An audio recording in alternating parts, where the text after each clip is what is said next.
Diz assim a palavra de Deus.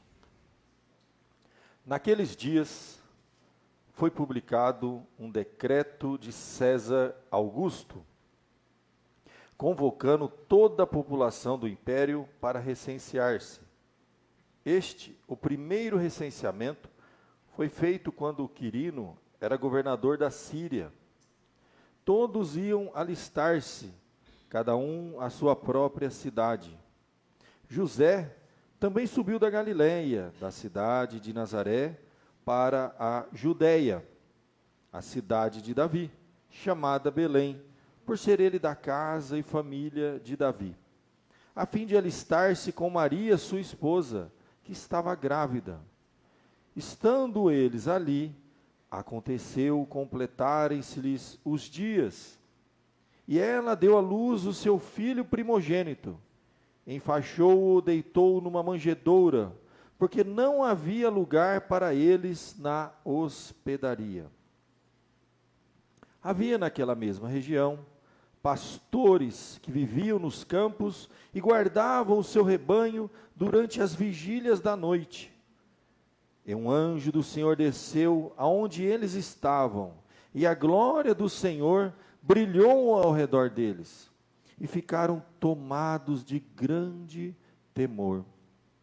O anjo, porém, lhes disse: não temais, eis aqui vos trago boa nova de grande alegria, que o será para todo o povo. É que hoje vos nasceu na cidade de Davi o Salvador, que é Cristo o Senhor. E isto vos servirá de sinal: encontrareis uma criança envolta em faixas e deitada em manjedoura.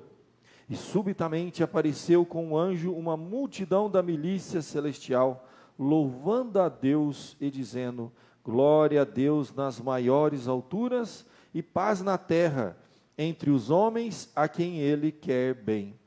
E ausentando-se deles os anjos para os céus, diziam os pastores uns aos outros: vamos até Belém e vejamos os acontecimentos que o Senhor nos deu a conhecer. Foram apressadamente e acharam Maria e José e a criança deitada na manjedoura, e vendo, divulgaram o que lhes tinha sido dito a respeito deste menino. Todos os que ouviram se admiraram das coisas referidas pelos pastores. Maria, porém, guardava todas estas palavras, meditando-as no coração. Voltaram então os pastores, glorificando e louvando a Deus por tudo o que tinham ouvido e visto, como lhes fora anunciado. Obrigado, Senhor, pela nossa igreja, por esse tempo precioso juntos, pela participação das crianças nesse culto, ó Pai, por esse tempo de Natal que traz para nós, ó Deus, tantas coisas boas em nosso coração. Pedimos, ó Pai, que a exposição da Tua palavra possa edificar a Tua igreja essa noite. Fala ao nosso coração, perdoa, Senhor, os nossos pecados e sê conosco nessa noite. Tenha misericórdia de nós, pois é em nome de Jesus que oramos. Amém.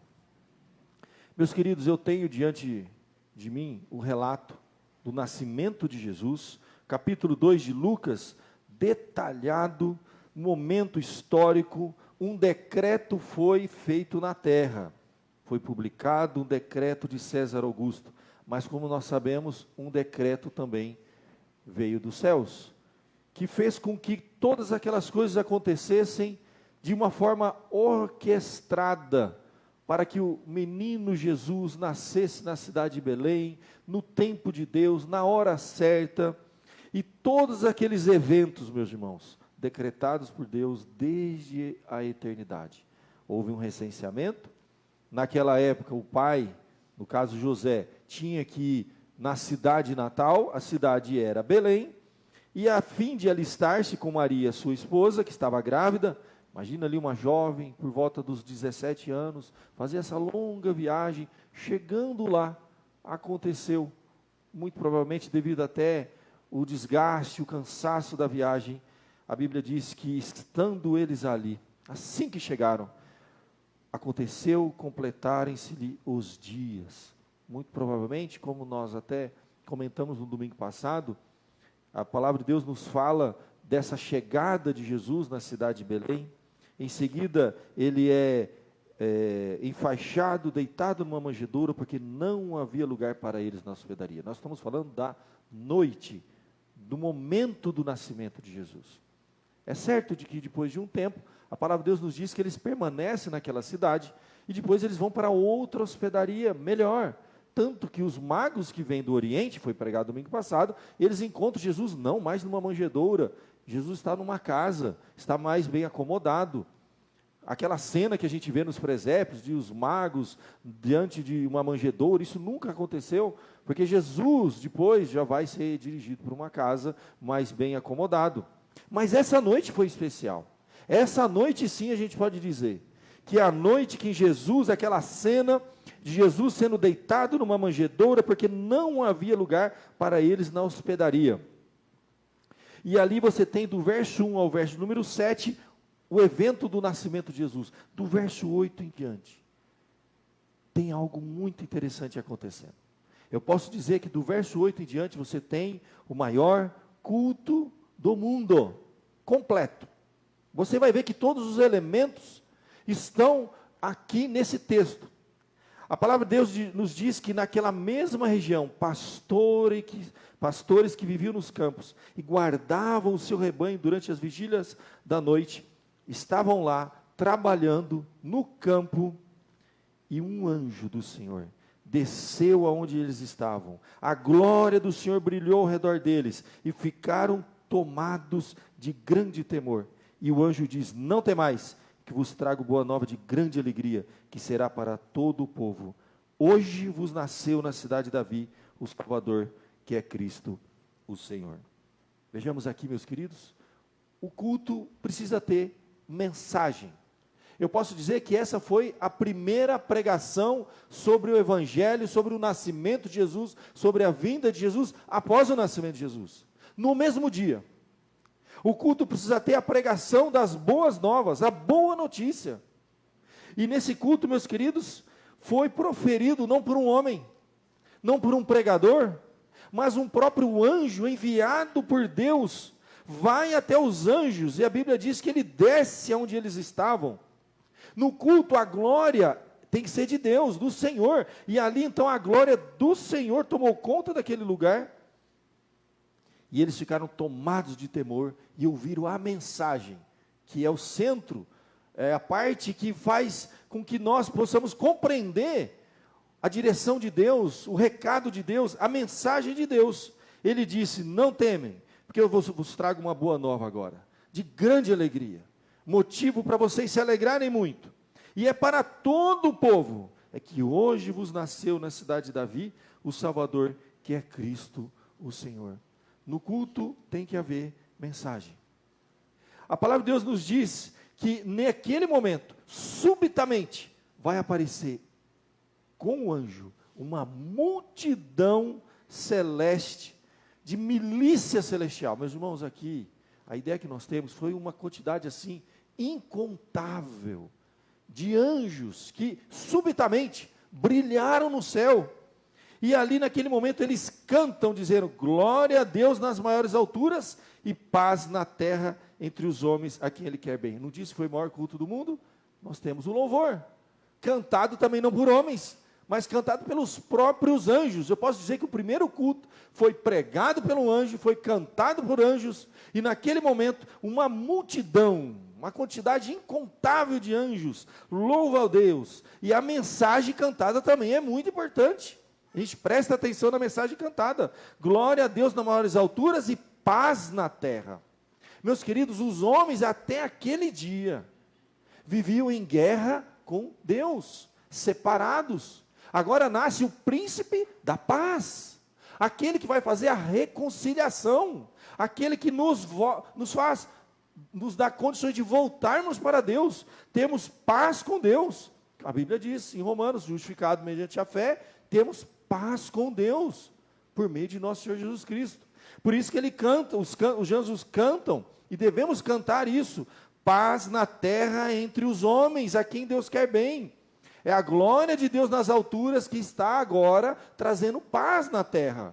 numa terra que não tem paz, numa terra que precisa e carece de paz. Ali então você tem a mensagem sendo pregada, vindo do alto dos céus, um louvor divino, com uma mensagem na própria música extraordinária. E ali você também tem o quê? Você tem Jesus no centro, que é o centro de todo culto. Culto pode ter, meus queridos, um louvor maravilhoso, uma estrutura maravilhosa, luzes, show, tudo maravilhoso. Mas se Jesus não for o centro daquele culto, ele será em vão. A Bíblia diz aqui também que havia um sinal, que eles iriam encontrar a criança envolta em faixas, deitada na manjedoura, e a Bíblia diz então que eles correram para encontrar Jesus. Esse culto foi completo.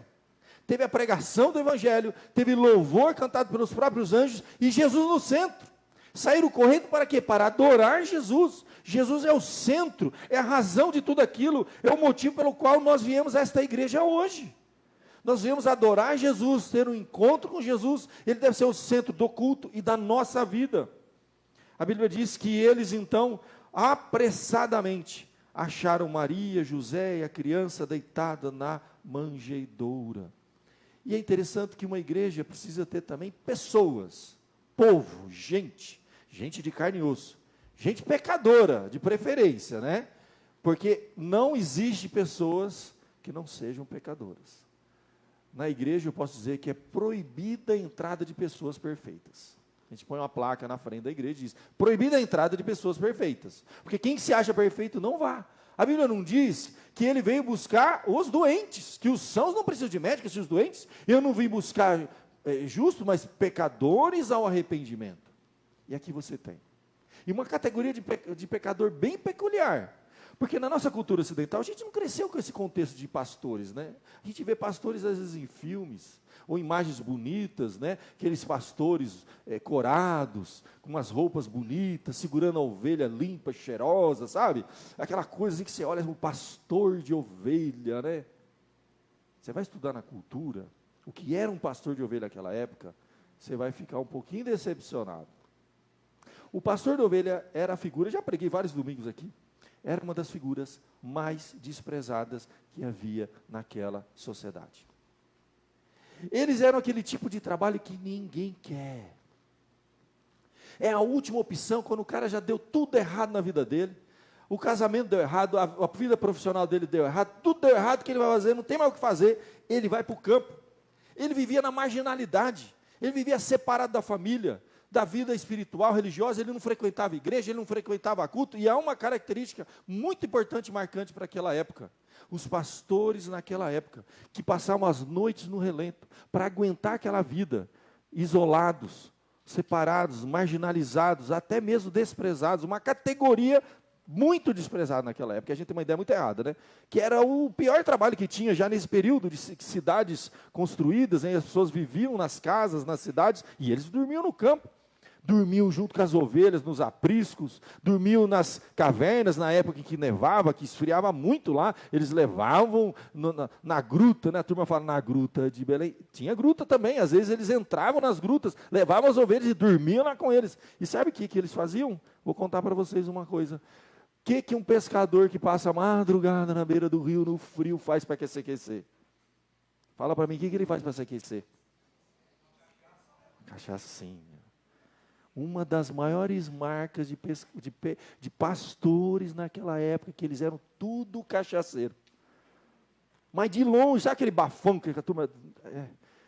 morador de rua, gente. Para aguentar o relento, eles enchem mesmo a cachaça. Às vezes aquilo é um conforto para eles. É para eles aguentarem varar a madrugada. E muitos deles se tornavam alcoólatras.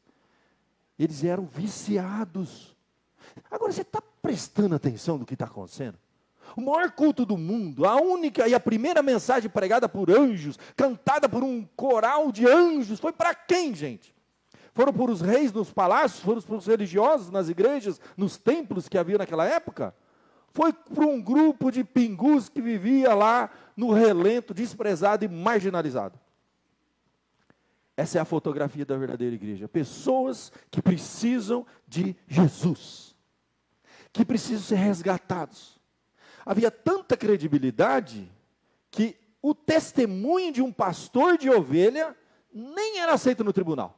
Se tivesse um crime, eu tenho uma testemunha, traga aqui. Chega a testemunha diante do juiz, ele fala, o que você faz? Eu sou pastor de ovelha, desclassificado. Não aceitamos testemunho de pastores de ovelha. Não eram aceitos. Por quê? Porque acho que eles deviam beber demais e ver coisas, né? Sabe, história de pescador, né? Ninguém acreditava nem no que eles contavam. Não tinha nem credibilidade os pastores de ovelha naquela época por um testemunho diante de um tribunal. E o maior culto do mundo só tinha um tipo de gente: pastor de ovelha. Eu fico imaginando quando começou a brilhar aquele anjo, ele deve ter olhado para a garrafa, assim, eu acho que eu estou bem demais. Será que eu estou vendo coisa? E o anjo, não tema, eu trago uma boa nova. Você, boa nova? De grande alegria, que hoje nasceu. Aí começou a cair a ficha dele. Peraí, o negócio aqui é sério. É um anjo falando comigo. Uma boa nova de grande alegria. E enquanto ele estava falando dessa mensagem, falando de Jesus, uma multidão de anjos canta, e aquilo então. E é interessante que, eu vou falar a verdade, se eu estivesse naquele local e visse um anjo brilhando, falando, uma multidão cantando, a última coisa que eu ia prestar atenção era na mensagem. Às vezes a gente dá muita glória para o mensageiro. Em nenhum momento eles ficaram impactados ou prestando atenção nos mensageiros. E eram anjos, gente. A turma hoje corre atrás de pastor de carne e osso, gente. Dá mais ouvido para pastor. Meu Deus, segue pastor como se fosse uma coisa, né? A gente ouve falar agora que na pandemia, estava ouvindo outro dia uma mensagem, e que na pandemia aconteceu esse fenômeno, da gente começar a ver os pastores da internet, do YouTube, né? Aí você tem os doutores, aí você tem o fulano de tal, e a turma se empolgou com isso aí. E uns não voltaram. Ficaram no culto lá na internet, vendo aqueles grandes pregadores.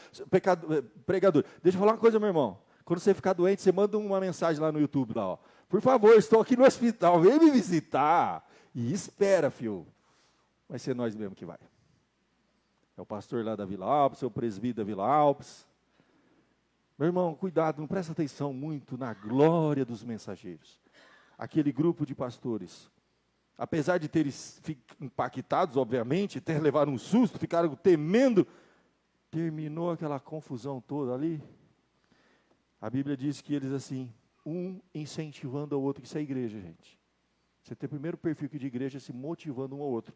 A Bíblia diz claramente, vamos até Belém e vejamos os acontecimentos que o Senhor nos deu a conhecer. E apressadamente foram lá. Igreja, feita de pecadores, imperfeitos, mas estavam ali juntos, se fortalecendo, animando um ao outro.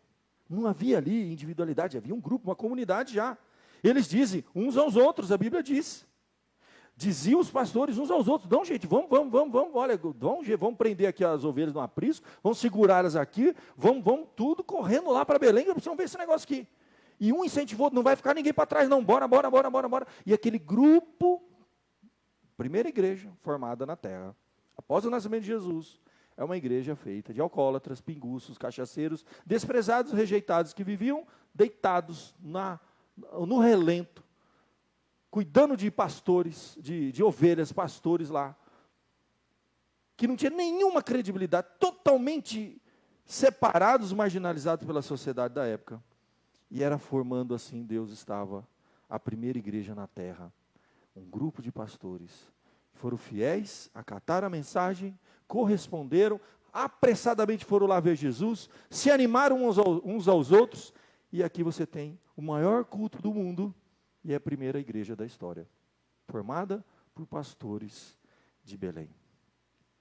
A Bíblia diz que ao chegarem, viram a criança deitada na manjedoura.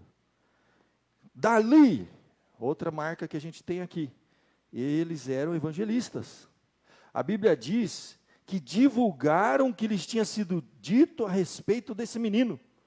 Saíram contando para todo mundo, apesar da turma não botar muita fé no que eles contavam, mas eles assim mesmo, apesar de toda a credibilidade que eles não tinham, a Bíblia diz que eles saíram contando, pregando, anunciando para todo mundo a respeito de quem? Da igreja gloriosa que eles tinham, do encontro maravilhoso, do trabalho bonito. Não, Jesus. A mensagem daquela igreja feita de pastores que estavam ali se convertendo ao Evangelho, conhecendo a palavra, sendo tocados, impactados, despertados agora, saíram para divulgar. Então esse é o primeiro evangelismo após o nascimento de Jesus, feito por esses mesmos pastores, divulgaram o que lhes tinham sido dito a respeito desse menino.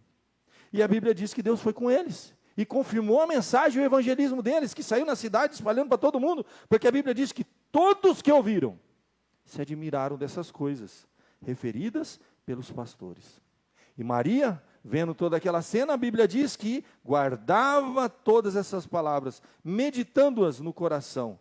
Voltaram então os pastores glorificando e louvando a Deus por tudo que tinham ouvido e visto, como lhes fora anunciado. Permaneceram fiéis à mensagem. O maior culto do mundo, a maior mensagem do mundo, o maior coral do mundo, e a igreja mais simples do mundo, feita por uma meia dúzia de pastores, cheio de problemas, pecadores, falhos, que precisavam da graça e da misericórdia de Deus, que é a fotografia da igreja.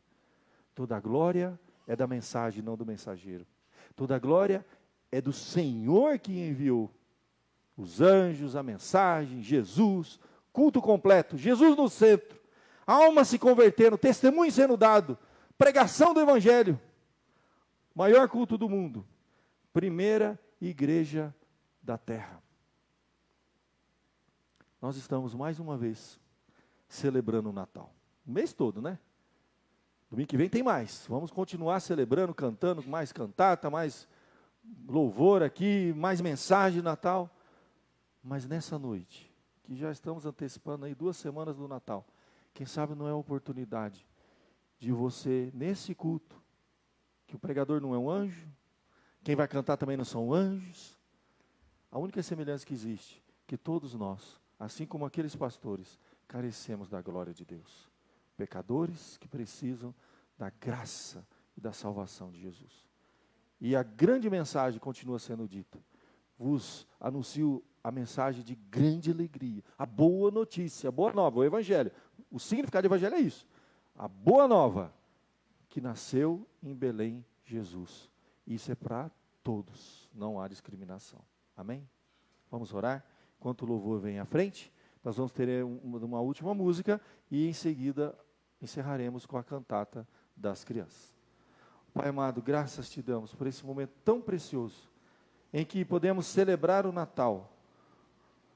Nessa hora, Senhor, toca na vida de cada um que está aqui esta noite e também nos acompanhando pela internet. Que a tua palavra, Senhor, a boa nova de grande alegria, possa trazer alegria aos nossos corações machucados, doloridos, feridos, quebrados. Possa trazer esperança, Senhor, porque como pecadores que somos, muitas vezes, já cansados, ó Pai, precisamos ouvir a mensagem de Jesus. Os sãos não precisam de médico, e sim os doentes. Eu não vim buscar os justos, mas pecadores o arrependimento. Que nessa noite, Senhor, haja salvação de alma.